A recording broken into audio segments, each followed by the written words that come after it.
Alright, ladies and gentlemen, I'm here on the show, and I'm here to talk about WWE, to review Monday Night Raw. We're going to review the Night of Champions Fallout, the first show after Night of Champions. And I thought tonight's show was mildly entertaining, because you actually got the start of the Money in the Bank qualifiers, building up to the Money in the Bank pay-per-view coming up in a few weeks. It was actually an entertaining show. Gunther wants Matt Riddle to challenge for the IC title. Gunther and Matt Riddle, I think, would be a very good match right there. As Matt Riddle's a great wrestler, and Gunther's just fantastic in the ring, so good in the ring. And there's no real clear-cut opponent for Seth Rollins in the World Heavyweight Championship yet, so he begins his reign as the World Heavyweight Champion tonight. We got some Money in the Bank qualifying matches. We got a fatal 4-way women's tag title match. So, I thought Raw was a pretty decent show, and the main event was an absolute banger tonight. And this was a decent episode of Raw tonight. So, Seth Rollins starts the show through the crowd. So, I feel like he's become the number one babyface on Raw, and probably moved ahead of Cody Rhodes for now. I mean, this is probably my opinion. I don't know about everybody else. It's just because of the way the feud is with Brock Lesnar right now. His current storyline is just insufferable with Brock Lesnar. I just have no interest with Cody Rhodes and Brock Lesnar. That's the only bad thing about Cody so far is that feud. It's just, I think Seth Rollins is the number one babyface under this storyline. With Cody Rhodes, no. I feel like Seth is the number one guy on Raw as of now. I still like Cody though. I still think he's great.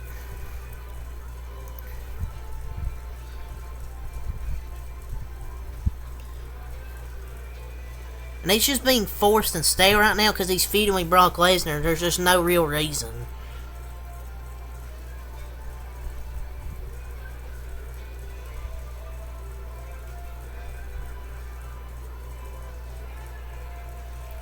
And that belt looks good, to be honest, on Seth Rollins. He's number one babyface. Cody's number two, but Cody's still close to him. I think they're eventually going to take the world titles off Roman, but they also have to keep Cody away from the world title.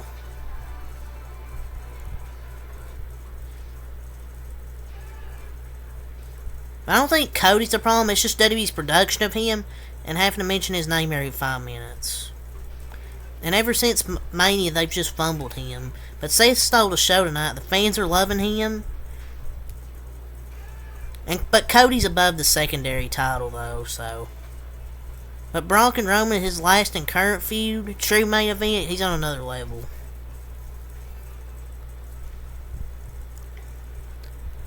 But we get Seth Rollins talking about the World Heavyweight Championship, but here comes out AJ Styles, and the Judgment Day interrupt as well. So we get AJ Styles and Seth Rollins versus the Judgment Day in the main event. So much for the WWE draft, huh?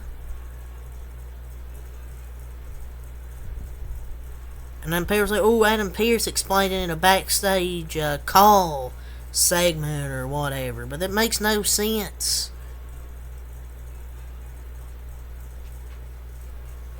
And if they stopped booking dumb illogical shit, they wouldn't have to explain in a backstage segment.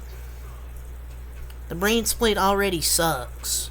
I mean, Seth and AJ versus the Judgment Day was a great tag team main event.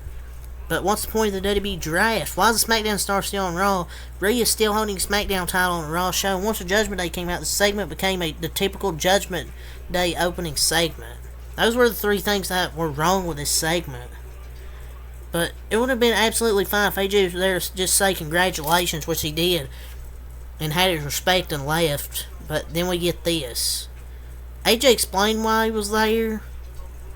I mean, I guess I understand it, but what was the point of the draft then? I guess at least he acknowledged it in the segment, I guess. So that was the opening segment. We got the Money in the Bank, first Money in the Bank qualifier, Ricochet versus The Miz. The Miz. So WWE's doing Money in the Bank qualifying matches with the way they've have handled the briefcase in the last several years. It's kind of lost its appeal and importance, especially remember Austin Theory failing that cash in. But especially after Theory used it to cash in on a United States title. So hopefully WWE does have a major mountain to climb to make it feel anywhere important this year. But that's just fast what I'm saying.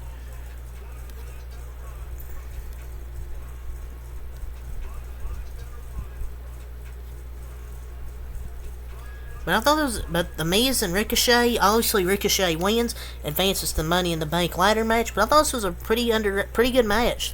They had a solid qualifying match, and Miz has continued this nice string of quality matches. Miz has had some quality matches recently, and the crowd was into it all the way through, but Ricochet Money in the Bank was just too good to pass up. Takes a lot of risk, good high flyer, definitely deserved the win. And Miz has been in the business for quite some time. I think he's a much better wrestler than portrayed. Maybe not his character, but I think he is seeing a lot of this young talent, and he needs to step up his game and put them over.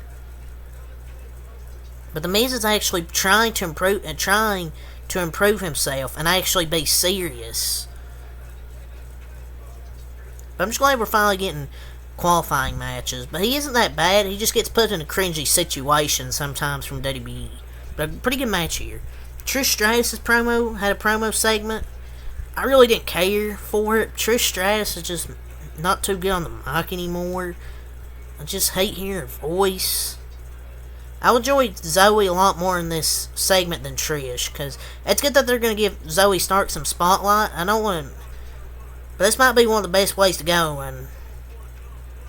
and hopefully this is when this feud ends. They need to find something great for her than this feud.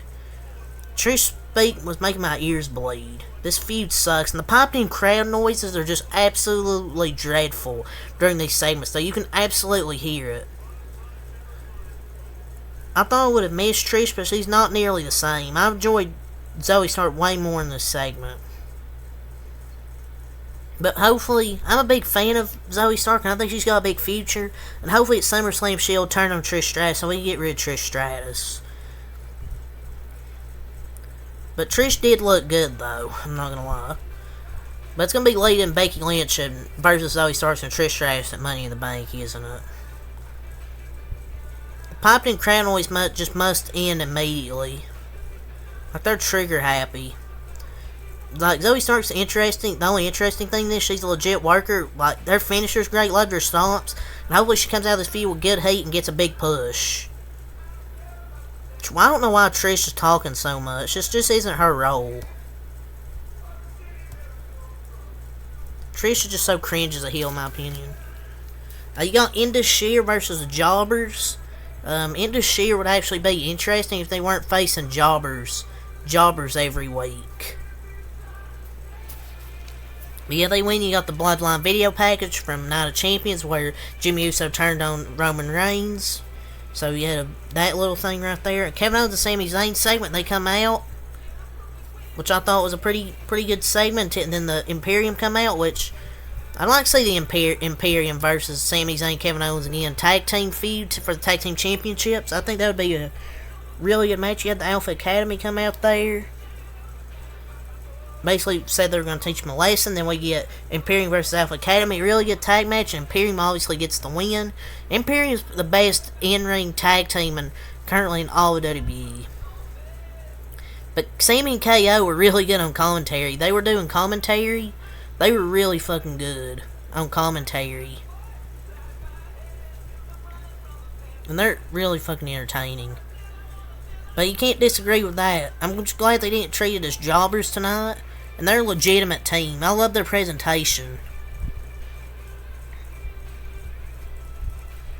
Way fucking better than Kevin Patrick on commentary, though, were KO and Sami Zayn.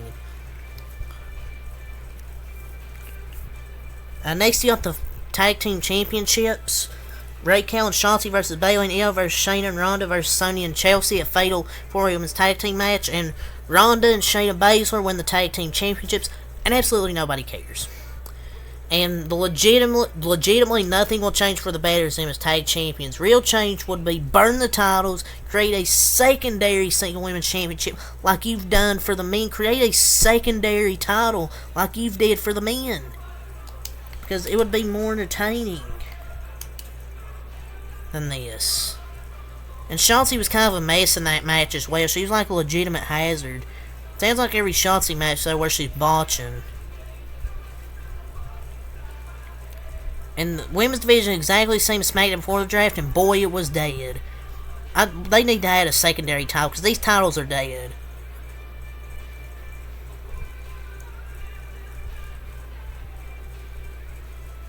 Oh, man.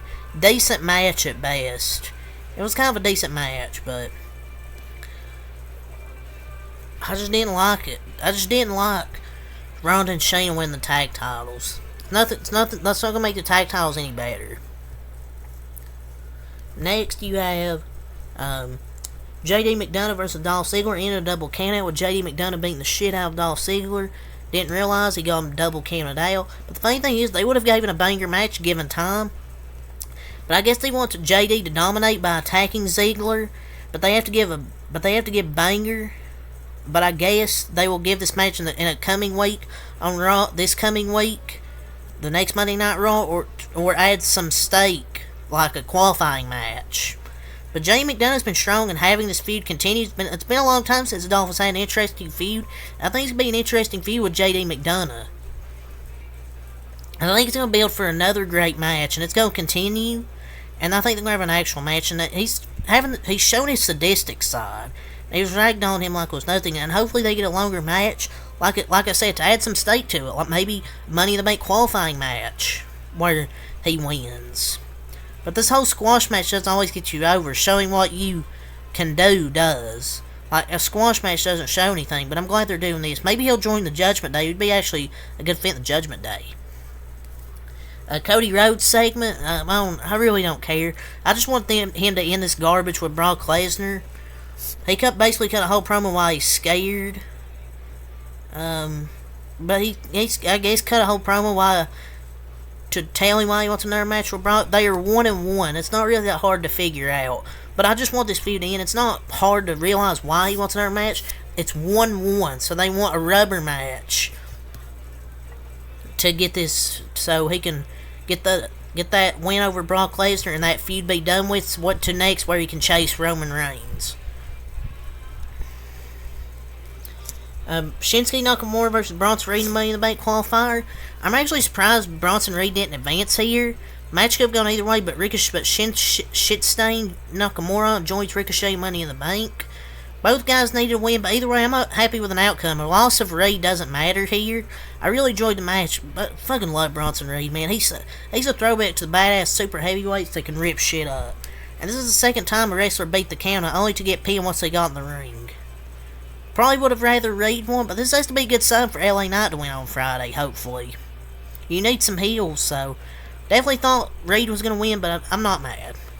The main event was AJ Styles and Rollins versus Priest and Balor, which I thought was a good, really good main event. Obviously, AJ Styles and Seth Rollins got the win.